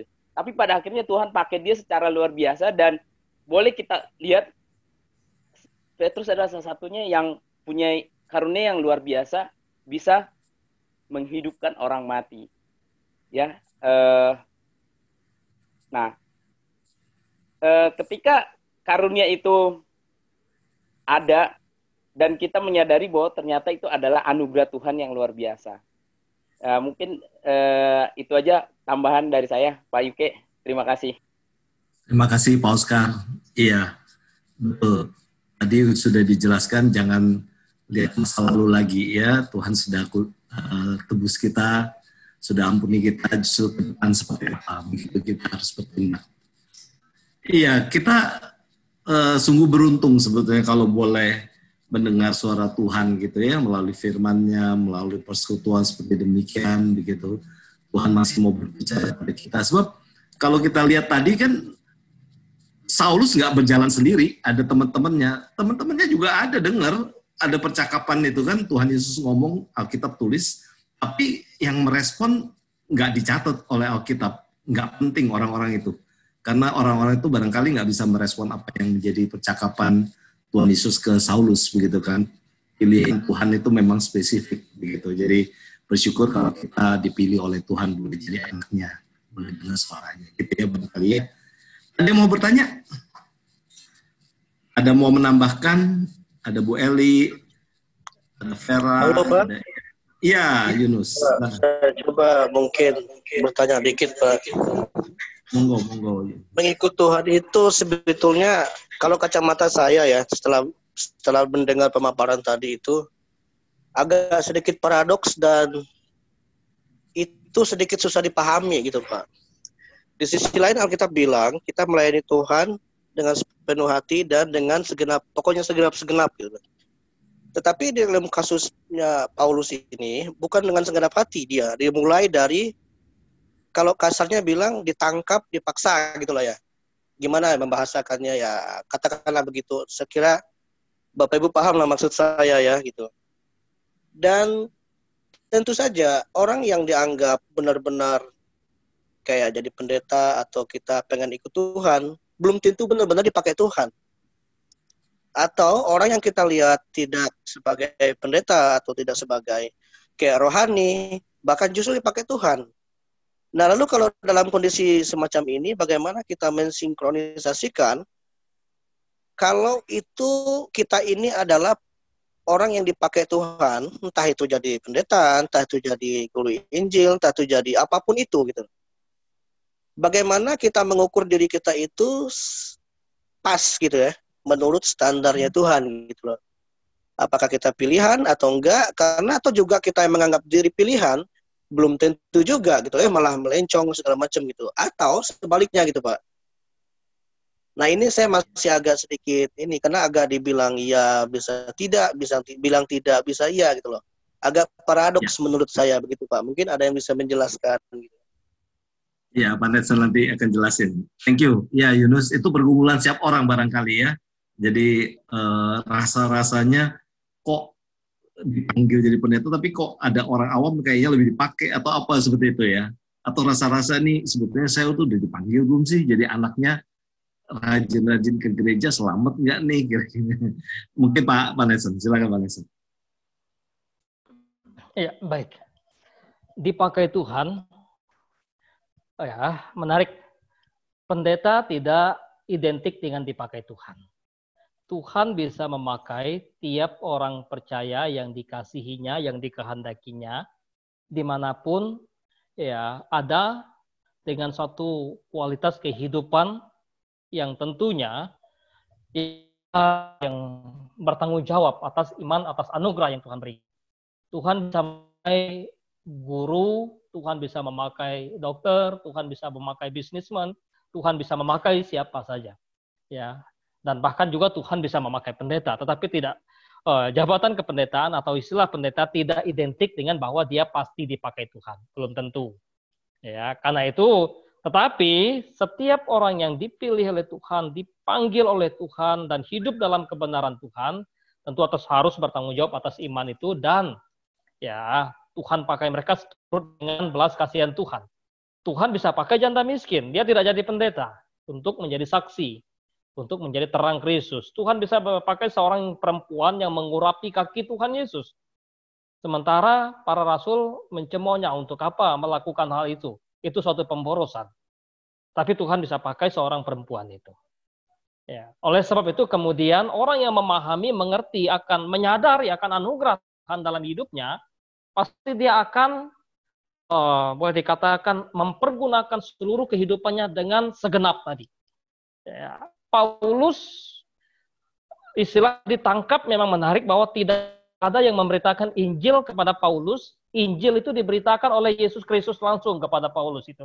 Dia rasul soalnya. Sehingga dia dipanggil langsung oleh jadi seorang rasul itu. Tetapi menarik bahwa ketika dia dipanggil oleh Allah, maka tidak ada manusia yang kemudian mampu melawan otoritas dan kedaulatan Tuhan itu sendiri. Oleh sebab itu, kemudian berpijak daripada itu, tadi sudah disinggung oleh Pak Robi bahwa kehidupan orang yang sudah dipanggil oleh Tuhan, maka dia terus-menerus untuk bagaimana dia hidup bertanggung jawab di hadapan Tuhan. Sehingga, waduh, saya kan masih manusia, saya memang sudah dipanggil Tuhan, saya memang sudah orang percaya, tapi saya masih bergumul dengan dosa, saya masih kembali lagi ke dosa. Maka itu harus menjadi satu yang sebetulnya bagi kita, ya, jangan sampai terjatuh kepada lubang yang sama. 2 Petrus mengatakan bahwa ketika orang sudah ditebus oleh Kristus, kemudian terus-menerus jatuh dalam dosa, berpikir bahwa barangkali dia sendiri yang berpikir bahwa dia sudah ditebus. Tapi sejatinya barangkali juga tidak, karena Petrus katakan anjing kembali kepada muntahnya, babi kembali kepada kubangnya. Kalau manusia yang mengaku diri sudah ditebus, tapi terus-menerus kembali kepada dosa dan dosa dan dosa. Orang yang sudah dipanggil oleh Kristus, hidup dalam Kristus, tadi dikatakan sungguh-sungguh. Oke, Petrus dulu. Tapi ketika Petrus sudah dipanggil, diperbarui, dipulihkan oleh Kristus, maka dia bagaimana dengan berani dan bahkan berani mati. Sehingga tidak bisa kemudian kita, harusnya kita betul-betul untuk menjaga seluruh kebenaran kehidupan kita di hadapan Tuhan. Ya, kita mau dipakai Tuhan untuk menjadi seperti apa, menjadi bejana yang bagaimana. Ada orang yang dipakai oleh Tuhan, misalnya kita digambarkan seperti bejana. Ada yang memang bejana ditempatkan oleh Tuhan di dalam satu rumah, baik di ruang tamu, ada memang bejana yang Tuhan pakai tempatkan di kamar tidur, ada bejana yang Tuhan pakai, Tuhan tempatkan misalnya di dapur, dan semua itu, bejana itu adalah bejana yang berarti. Ya, karena itu kita tidak bisa, wah kok dia ditempatkan di tempat yang istimewa, dipajang di kamar tidur, kenapa saya dipajang hanya di toilet misalnya. Tapi memang tiap-tiap bejana itu ada fungsinya. Maka karena kemudian bagaimana Tuhan memakai kita, maka kualitas itulah yang kemudian harus kita tunjukkan kepada Tuhan. Kualitas itu harus kita nyatakan kepada Tuhan. Tuhan memakai kita menjadi seorang yang misalnya di dunia bisnis, Tuhan memakai kita di dunia kepemerintahan, Tuhan memakai kita, memanggil kita untuk menjadi pendeta, maka jadilah pendeta yang memang betul-betul menunjukkan, oh ya kita dipanggil Tuhan jadi pendeta. Misalnya ya. Begitu sih saya pikir bahwa nanti Pak Robi bisa tambahkan, beliau sudah sangat mumpuni dalam pengalaman dan juga pelayanan. Ya. Ya, sedikit saja. Terima kasih Pak Oscar, Pak Netson sudah menjelaskan. Saya hanya mengutip beberapa ayat. Yang pertama, kita ini melayani atau jadi hamba Tuhan atau tidak, itu adalah soal Tuhan yang memilih. Saya ingat ini sudah lama sekali waktu kami belum jadi hamba Tuhan. Pak Bigman itu minta maaf Ibu Greta, saya sangat dekat dengan Pak Bigman. Beliau itu bukan mau menjelaskan. Beliau itu melamar di saat tidak diterima. Betul ya Greta ya? Saat tidak menerima pendeta Bigman Sirait. Saya tidak tahu beliau kecewa atau marah, saya rasa tidak. Tapi saya dan istri saya secara bercanda tetapi serius, sebagai teman, saya kutip ayat dari Yohanes tadi. Saya katakan, bukan saat yang memilih engkau, tetapi Yesus. Dan Yesus memilih, mengatakan, aku memilih engkau untuk pergi dan menghasilkan buah. Jadi yang pertama itu pilihan dari Tuhan. Kita mau milih sendiri belum tentu. Minta maaf kalau ada orang saat yang dengar, saya bukan bilang saat salah atau itu, masing-masing punya tugas. Tuhan itu dalam kedaulatannya tidak memberikan kesempatan Pak Bigman studi di saat, itu adalah kedaulatan Tuhan. Tapi yang jelas Tuhan pakai. Yang kedua, kalau hamba Tuhan atau tidak itu ditentukan, ayat firman Tuhan mengatakan, dari buahnya engkau akan melihat. Ada lagunya Bruri, pohon semangka tidak mungkin berdaun sirih. Itu kan dari Alkitab sebetulnya. Tidak ada pohon yang baik menghasilkan buah yang tidak baik atau mata air. Betul ya Pak Netson ya? Tolong dikoreksi kalau ayatnya saya... Tapi itu ada ayatnya. Jadi dari buahnya. Nah di sini masalahnya adalah manusia, jemaat, termasuk kadang-kadang saya sendiri juga sebagai hamba Tuhan, melihat buah itu dalam konteks yang di sini tadi ada. Ya. Paulus tidak membangkitkan orang mati. Tadi Pak Oscar bilang, Petrus membangkitkan orang mati. Paulus juga membangkitkan loh. Eutikus itu yang dengar khotbah jatuh itu, kemudian mati. Ada yang bilang tidur, ketiduran. Ya. Orang melihat buah itu dari yang spektakuler. Membangkitkan orang mati, menyembuhkan sakit, atau gereja jadi gedung besar. Saya bukan menghina atau meremehkan orang ini. Itu gereja bukan gedungnya kan jemaatnya. Jadi GRI 1, GRI Gereja Reformasi yang I-nya 1, nggak usah ngiri sama GR yang I-nya 2 ya. Yang gedungnya gede. Yang penting Pak Bigman pernah khotbah di Sydney dulu waktu saya undang, gereja itu orangnya dan gereja itu bukan menara dan sebagainya ya. Pak Yuke tahu kok, nah dia ikut ya. Jadi buah itu, buah yang tetap itu bukan soal jumlah anggota yang banyak. Bukan soal gedung gereja yang besar dan megah. Kemarin ini kan ada cerita tragis toh. Pendeta besar mati, gedung gerejanya bukan 1 loh. 2 yang dia bangun besar-besar, dua-duanya dia tidak boleh disemayamkan di situ jenazahnya. Jadi buahnya itu bukan soal melakukan mujizat. Oh, ini bukan perkataan saya. Tuhan Yesus mengatakan nanti ada waktunya kita akan melihat siapa yang lalang, siapa yang benar-benar padi. Ada ayatnya. Yesus mengatakan, waktu orang bilang, bukankah kami menyembuhkan orang, kami melakukan mujizat ini dan itu. Yesus bilang apa? Nyah engkau, aku tidak kenal engkau. Jangan sombong loh. Mau menghardik, angin ribut COVID. Nanti saya dibilang ikut-ikutan debat. Enggak. Yang penting kita setia. Yang penting bukan sekolah STT setia loh ya, bukannya. Tapi yang penting kita setia, taat pada panggilan kita. Lakukan sesuai dengan apa yang Tuhan mau. Kalau memang Tuhan izinkan seperti Paulus menderita begitu banyak, kita harus setia. Kalau kita tidak mendapatkan penderitaan, lu jangan cari-cari mati. Apalagi nantang-nantang COVID, gua nggak pakai masker, gua KKR, kumpulin sebanyak mungkin, tangking, itu namanya mencobai. Nggak usah. Saya nggak pernah punya karunia mendoakan orang sembuh, apalagi orang mati, bangkit lagi. Orang sakit saya doakan mati, pernah. Tapi bukan soal bangkit, sembuh, atau mati. Yang penting kita mendoakan dengan serius pelayanan. Loh, saya benar-benar bukan bercanda. Saya mendoakan orang sakit, habis didoakan mati. Waktu itu diterima kasihin sama keluarganya. Bapak pertama, ini benar-benar hamba Tuhan yang jujur mendoakan. Karena saya doakan, jadilah kehendakmu, jangan kehendak si Robi. Dan mati.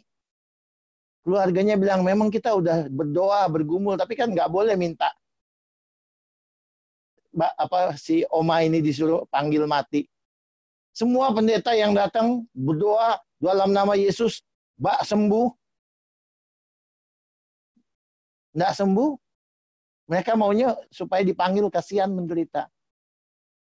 Jadi nggak masalah. Kita doakan orang sembuh atau tidak. Yang menyembuhkan itu tadi Petrus, Paulus melakukan mujizat. Yang hebat bukan Paulus, bukan Petrus ya kok. Tuhan.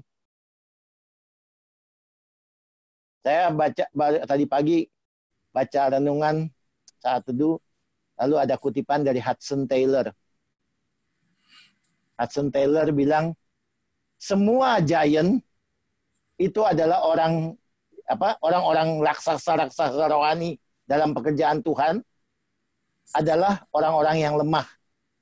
Mereka kuat dan berhasil mengerjakan banyak hal yang besar karena Tuhan yang memberikan mereka kemampuan. Itu betul sekali. Hudson Taylor luar biasa dia. Bukan satu generasi melayani Tuhan di China. Bukan 2 generasi. Bukan 3 generasi. Bukan 4 generasi. 5 generasi, bahkan katanya mau 6. Jadi dari Hudson Taylor, anaknya Hudson Taylor, cucunya Hudson Taylor, anaknya dari cucunya dari cucunya, dan sekarang buyutnya dari. Luar biasa. Itu buah. Itu baru kita bisa membuktikan. Itu aja. Terima kasih Pak Yuke. Thank you Pak Robi. Ya, waktu sudah menunjukkan pukul 20.45. Kalau ada terakhir, satu lagi. Ya. Di kalangan orang-orang yang bermaksud surga, ada 2 penjahat juga kan. Terus lalu, oh ya orang jahat masih ada kesempatan untuk selamat juga. Betul. Kalau yang dipanggil sama Tuhan untuk selamat, ada satu lagi enggak. Jadi kita seringkali gambling soal hidup. Kalau tadi diingatkan, ya baiklah kita setia gitu kepada Tuhan. Gitu ya, setia panggilan. Selagi kita masih bisa hidup, kerjakan aja apa yang Tuhan kehendaki. Tuhan kasih kita talenta, potensi, bakat. Ada banyak hal yang besar-besar sebetulnya. Iya. Oke. Sudah tidak ada lagi? Yunus, apakah sudah terjawab Bang Yunus? Pak Yuke, tambahan sedikit. Sebentar Pak Oscar. Sebentar Pak Oscar. Yunusnya tadi tanya udah terjawab belum? Yunus kopi nggak? Sudah, Pak. Oke, Yunus. Oke, sekarang Pak Oscar terakhir. Silakan Pak Oscar. Ya, tambahan sedikit aja Pak. Alkitab kan mencatat bahwa kita ini adalah satu di dalam Kristus. Ada yang jadi tangan, kaki, kepala, mata, hidung, semuanya berfungsi. Nah, itu jadi kita ini ada yang jadi pendeta, ada yang jadi pengusaha, ada jadi karyawan, ada dokter, polisi, tentara, semua. Nah, yang Pak Robi tadi sangat bagus itu bahwa pohon dikenal dari buahnya. Jadi apapun yang Tuhan percayakan atas kita, harusnya ya kita melakukannya dengan sungguh-sungguh dan menyadari bahwa itu adalah sepenuhnya anugerah Tuhan. Terima kasih, Pak. Iya, dan kita juga doakan Pak Oscar. Soalnya ada pengusaha juga yang dipanggil jadi pendeta, begitu. Jadi ya, Tuhan yang berbicara secara pribadi, begitu ya. Teman-temannya. Oke, terima kasih Pak Oscar untuk tambahannya. Bapak Ibu yang dikasih Tuhan, terima kasih malam hari ini sudah bersama-sama di dalam ruang meeting Zoom ini untuk kita PA bersama. Harap hari ini menjadi hari yang Tuhan berbicara pada kita secara pribadi ya. Saya harap kita merasakan berkat itu, kita boleh dikuatkan, diteguhkan, dan semoga juga Tuhan semakin menetapkan panggilannya kepada kita masing-masing. Nah ya malam hari ini dalam menjadi setelah selesai PA ini menjadi kesempatan kita boleh refleksi di hadapan Tuhan. Ada hal-hal apa saja yang kira-kira menjadi pergumulan kita secara pribadi. Dan biarlah pergumulan itu boleh seperti Saulus yang Tuhan buat tidak berdaya di 3 hari pertama begitu setelah bertemu dengan Kristus. Menyadari kehebatan dia tidak ada bekasnya. Dia harus tergantung dengan orang lain, dengan mata buta, dan dia betul-betul tidak tahu harus bagaimana begitu. Mengharapkan belas kasihan Tuhan lewat orang-orang yang menolong dia. Jadi mari kita secara pribadi juga kalau ada saat-saat di mana seperti kita tidak berdaya, jangan putus asa, karena barangkali Tuhan mau membuat kita menjadi pelayan Tuhan yang hebat di hadapan. Biar Tuhan memberkati, dan kita akan menutup PM malam hari ini. Minta Pak Nelson boleh berdoa dan menjadi berkat bagi kita.